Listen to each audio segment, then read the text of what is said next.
Ang ritual ng desposoryo ay kinabibilangan ng maraming sayaw. Ito ay ang liryo, sayaw sa panasahan, at iba pang sayaw bukid na matatagpuan sa lalawigan ng Bulacan. Ngunit ang balse ay may kakaibang katangian na naglalarawan sa kabuuan ng pagiging Bulakenyo. Ang desposoryo ay isang ritual na ginagawa sa gabi bago sila ikasal. At isa sa mga sayaw dito ay ang balse ng desposoryo. Ang balse ng desposoryo ay sinasayaw ng magkapareha. Ngunit sa bersyon ng aming sayaw, tiyatapok namin dito yung ikinasal. Dahil ang balse ng desposoryo ay kaya niyang makibagay o maki-adapt sa mga anumang uri ng okasyon. Sa katunayan, ang balse ng desposoryo ay makikita pa rin natin sa panahong ito sa mga prosesyon at parada ng mga poon. Kapansin-pansin ang kakaibang galaw ng balse ng desposoryo.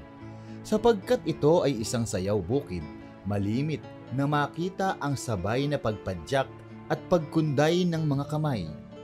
Ngunit ito ay mayroon pa ring sariling tatak ng pagiging Bulakenyo. Makikita pa rin ang pagiging mahinhin, maliliit na kilos at malumanay na paggalaw.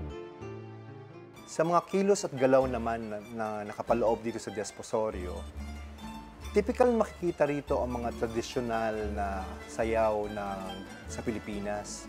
Ngunit peculiar dito yung balseng matanda na kapansin-pansin ang mga kilos na maliliit at ng mga nakayuko. Ito ay dahil na rin sa pagturo sa amin nila Lola Bebang at Lolo Marshall na sinalin nila sa amin kung paano nila sinasayaw yung sayaw na ito. Kaya yun ang aming take on sa tradisyon ng sayaw na ito, lalo na yung mga kilos na maliliit at may mga nakayukong galaw.